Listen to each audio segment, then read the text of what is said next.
Hey everybody, welcome to Local Business Hacks Podcast. I'm your host, Carl Case, and I'm on a mission to help you. Every week, we're going to be talking to local business owners and experts to get their best tips, tricks, and hacks to grow your business. This show is designed to teach you, inspire you, and motivate you to take massive action and start to build your future-proof business. Whether you're just starting off or you're taking your existing business to the next level, this episode is for you. So let's get started. Hey, local business hackers. I'm your host, Director of Global Business Development of Referrizer, joined today by Joel Tallman, the CEO and President of MUV Brands. Joel, welcome to Local Business Hacks. Well, it's great to be with you, Carl. I appreciate your time. Joel, I personally know that you've had quite the career when it comes to fitness. I'd love for you to tell our listeners who you are and how'd you get to this point in your career. Well, it's quite a story. I'll save some of it for the book, but really, I was not planning to be in this industry. I started playing football at Washington State University, and I was injured, and then took a voice scholarship coming out of a small college in Portland, Oregon, and was actually giving concerts throughout the United States in churches. And I had just married my wife. We came back, and I applied to go to work at a health club. It was going to be a bridge until I got a real job. And when I got into the industry, I just fell in love with it. And the biggest thing was, it was an opportunity to create a career path, but really working with people and having a product like fitness and wellness is really unlike anything else because it can just change people's lives. The benefits of exercise from so many, obviously from a physical perspective, but also the psychological and emotional perspectives in changing people's lives and them benefiting from it was really tremendous. And once I charted a career path with them, I really decided this is something I'd really like to see if it could work out for a long-term career. And so that I started at a group called Pacific West Sport and Racket Club in the Seattle market up in Seattle, Washington. And at that time, we had 7 clubs, and that grew exponentially. I worked my way up and ran a club, and then started running multiple clubs, and eventually took over as the director of sales and operations for that organization. We sold it to Bally Total Fitness, and I became a senior manager with Bally Total Fitness for about 12 years. And from there, I went to Gold's Gym International and was ultimately the senior vice president of global operations and franchising for them. And then in 2013, decided to create my own brand, which is now called MUV Brands, which we have multiple concepts under the MUV name. Well, congrats on going from big box and getting out. That's definitely a unique journey, and it's a testament to where MUV is today. So if you don't mind, tell the world who MUV Brands is, what you guys do, and how can people get involved? Well, MUV Brands, coming off a huge name like Gold's Gym. Gold's Gym is the most identifiable, or at least recognizable brand in the world. And we knew that from brand studies and many things that gave us that kind of information. And it is a great brand. I have such a heart for that. I was a metalhead anyway. I love being in the weight room, pushing heavy things around. So that's kind of what I love to do. But it also was a brand that was kind of misunderstood in that a lot of people think, well, it's about bodybuilders, it's about weightlifters and those kinds of things. And in some ways, it actually held it back from certain demographics that had misconception for what it is. So when I said, well, I'm going to go out and do my own thing, I wanted to create a brand that was universal. And so I started thinking about different words and things like that. And I looked at the MUV. I spelled it differently, MUV with an umlaut in the middle. And the umlaut really was a smiley face to me. Didn't even know it was called an umlaut when I created it.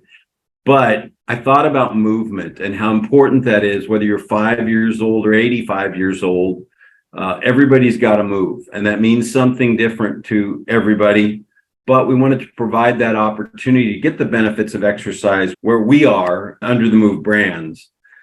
But I also had a formula that I kind of applied to the whole thing. And this was really about member results. When I first started the brand, I had come off some big brands like Bally Total Fitness and Gold's Gym and great brands in the industry. And people asked me, they said, well, what's different about MUV? I said, one of the things that may sound odd, but we're really going to focus on members getting results. Okay. Because the industry as a whole, one of the biggest challenges that we have is retaining members or attrition, losing members. And so we really wanted to focus on the members getting the results, whatever that meant at whatever level. And we focused heavily on personal training, on small group training, on just different ways. Our fitness staff, we tell them, you're the fitness concierge. Whatever that person's goal is, you need to understand it. You need to look at what our offerings are, and you need to do things, get them set up to align them so that they can get their results. So when I first started MUV, we used to use results equals retention equals referrals equals revenue. And then we added to that, certainly revenue was really, really important. Too many gym owners, though, I think, just get into business to make money.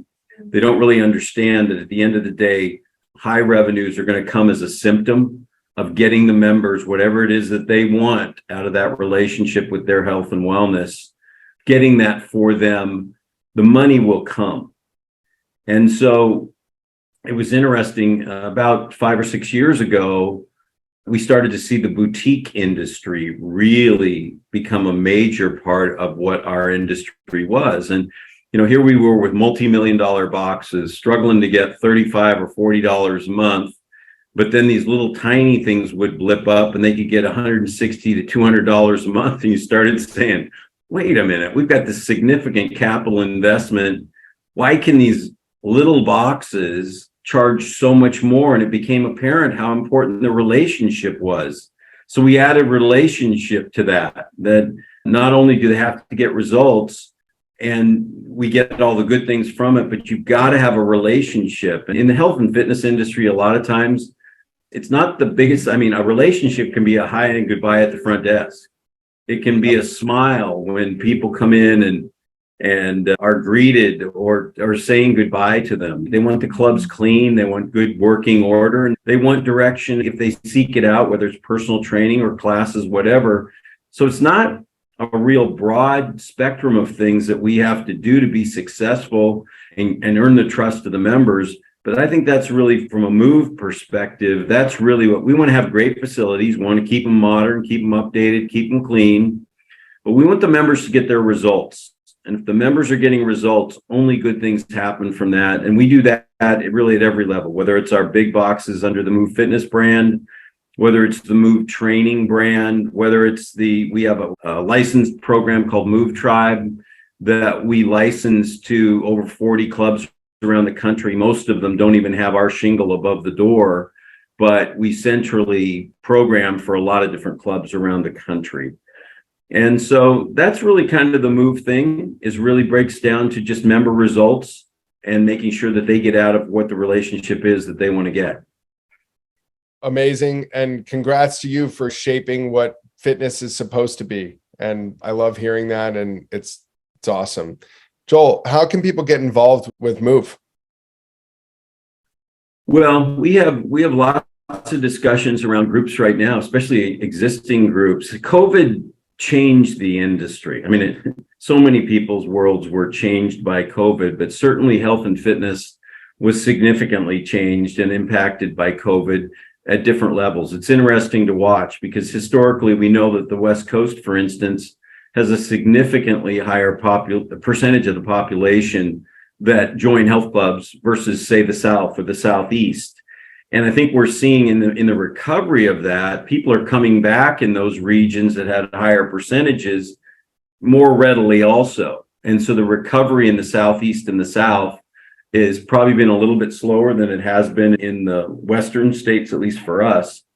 But we have a lot of groups that are looking to find an identity right now. Certainly a lot of clubs have closed in the fitness industry, some of that due to a lot of different reasons. But certain states, like in the states of Washington and Oregon, we were shut down for 9.5 months, where we couldn't even have our clubs open. And then limited, it changed. Some people didn't mind exercising with a mask. Some people really didn't like that. And so we saw a lot of changes. So what we're seeing is a lot of different groups come to us and say, we're looking for an identity and we like what MUV is. So the best way is probably just to get in contact with me or our local ownership groups.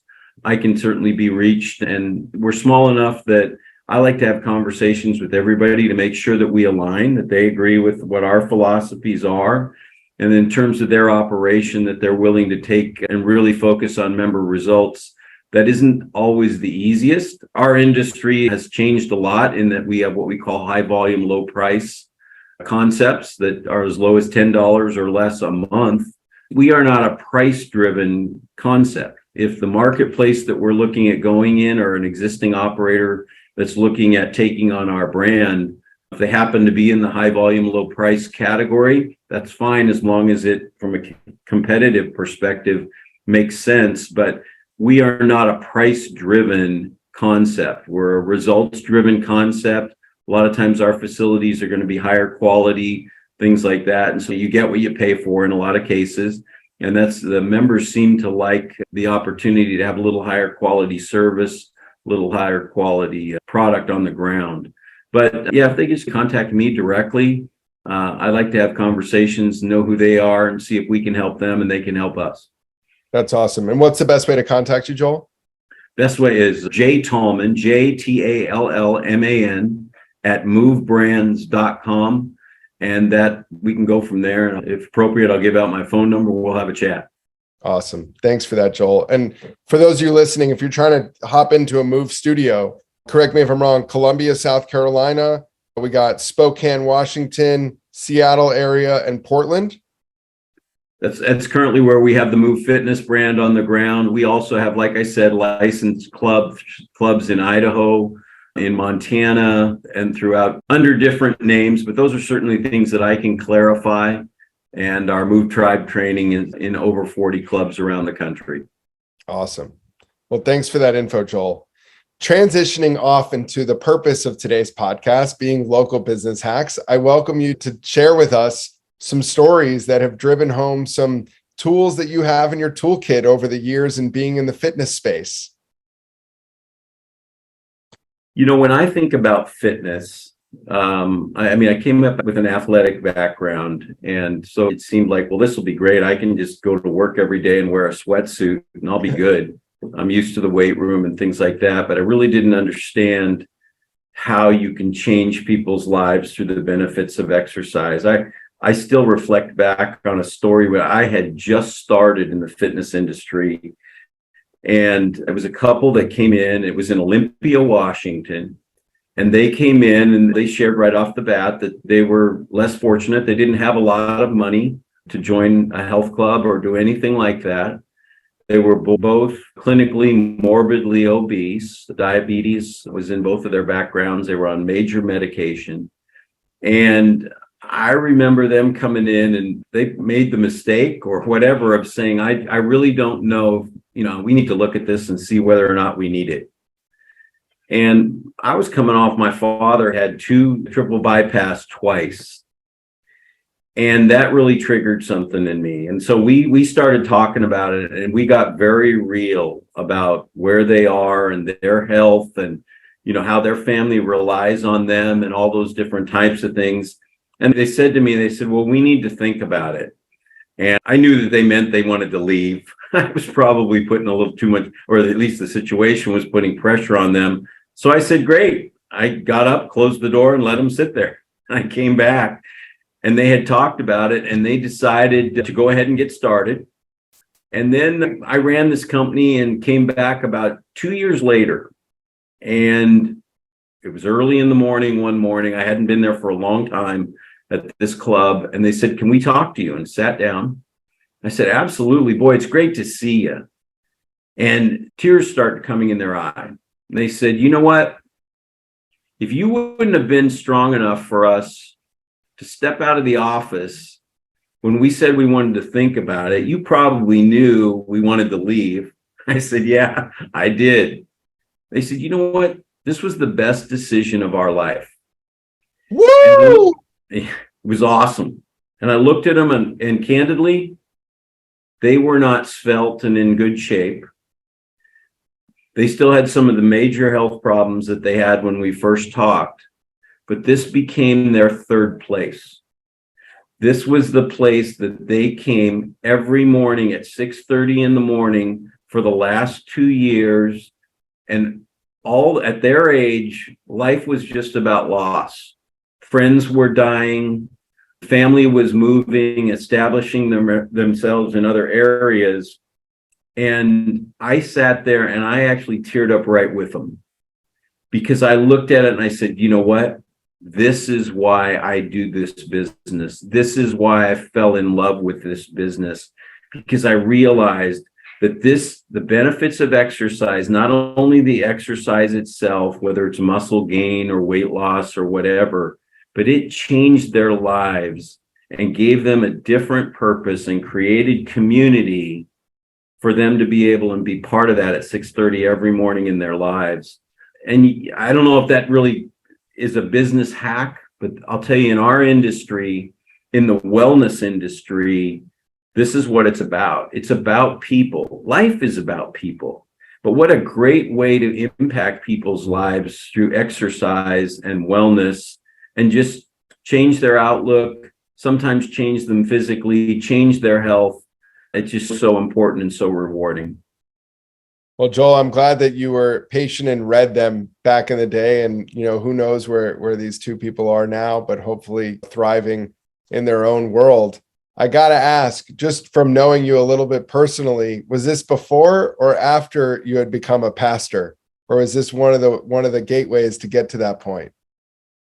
It was really, really interesting. After I got injured playing football, I tried auditioned for a voice scholarship at a university in Portland, and I received that voice scholarship. And just through, I hate to be, almost miraculously, I just transformed. When I was an athlete, I guess my dad would say I was a little too big for my britches, is something that he would say, and he would have told me. But I started in music, and I was gifted with a fairly good voice and whatnot, and I loved with people. And so I became a worship pastor about now 37 years ago, and have been active and am active in leading worship for the last 37 years up in the Northwest.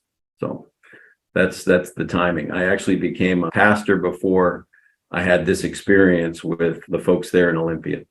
That's incredible. Well, Joel, I got a really cool personal question for you that I'm beyond excited to hear the answer for. Okay. If you were to have dinner with a historical figure from the past, who would it be? Well, for a lot of different reasons, and probably not the religious reasons, I would love to have dinner with Jesus Christ.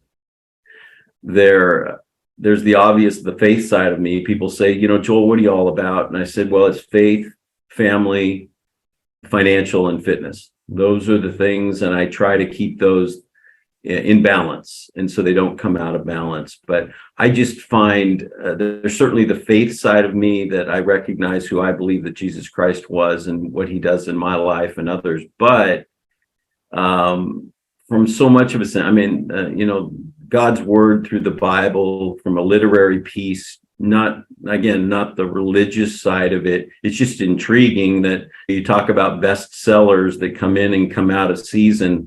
Well, that season has been there ever since its creation. And boy, if I would not have to go through the process and go to heaven, if I could have dinner and get all those questions answered ahead of time, I might be even more effective in this life. But anyway, that definitely Jesus Christ is the one that I would want to have dinner with. That's awesome. If you got a +1 and it couldn't be a family member, I'd love to be there. I would say the other F that I follow all of your four, I would just add fulfillment probably to my personal one, because living a life of fulfillment is incredibly rewarding and beautiful. Yeah.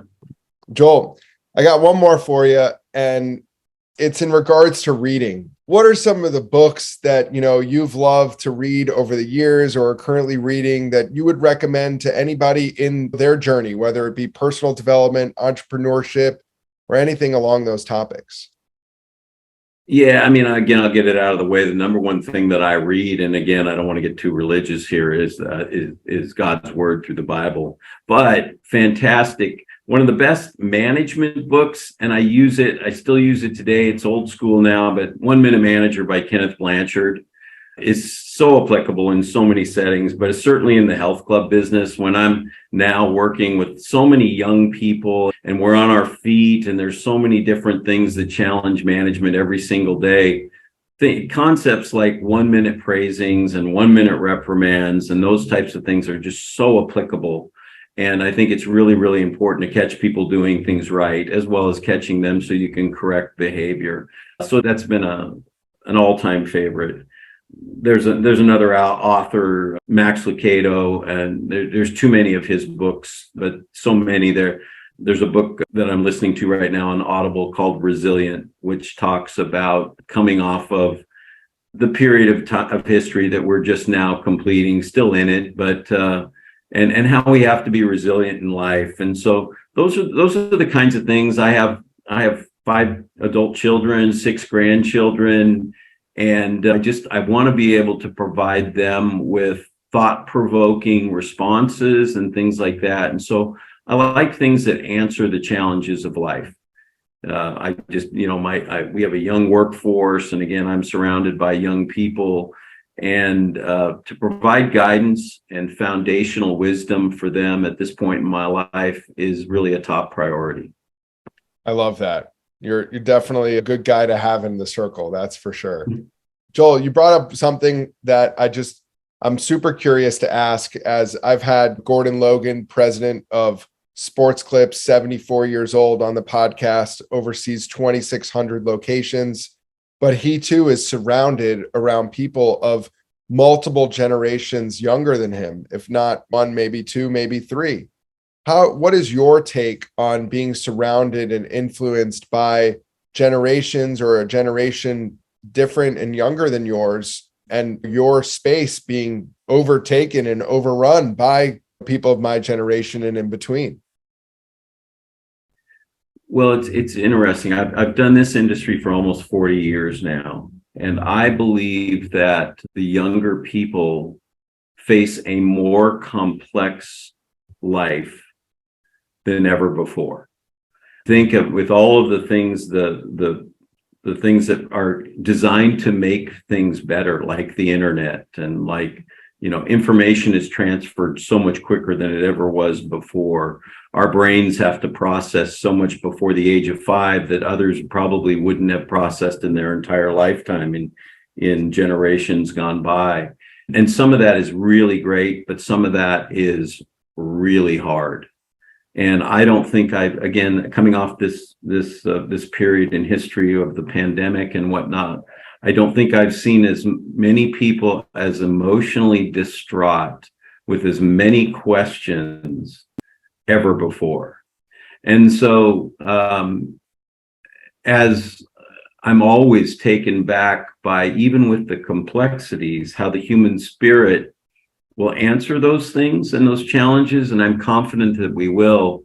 But for some of those of us that have gone through maybe some of the hardships in life and faced some of the things that people face, I think that this is humanity. This is when we are here to help bridge bridge and support the other generations. And there's just a lot of very complex things that are happening right now that people are having to deal with. And we talk about depression and teen suicide, and really suicides at all different age groups. Certainly they're carrying heavy loads. And there's a song that I'll often sing by Michaela Jackson that if I can help somebody with a load or care, then my living would not be in vain. And I really find great reward in trying to help people and take them through maybe some of the tougher times in their life, as other people contributed to my life when I was younger. It's amazing. So to recap, you thrive off of being able to influence the younger generations and provide knowledge and wisdom too. It's really why I do what I do at this point in my life. Yes. I love that. Well, Joel, I'm personally touched by you and your journey. I know that our listeners across the globe are going to absolutely be infatuated by this episode, and we're forever grateful. Thank you from me and our team over at Referrizer all over the world for being the person that you are and having the heart to want to influence generations to come and the generations that are trying to achieve and live a faithful, fulfilling life. Thank you. And I really hope to have you on in the future and follow your journey. Carl, it's been great to spend time with you today. I appreciate it. Thank you so much. That's it for this week's episode. I hope you found it helpful. Be sure to head over to our site, local-business-hacks.com, to check out the show notes and send me questions or ideas for future episodes. If you want to grow your business, just like the people you've heard from here, follow Local Business Hacks Podcast and tune in for new tips, tricks, and tactics. Until next time, thanks for listening and keep hacking.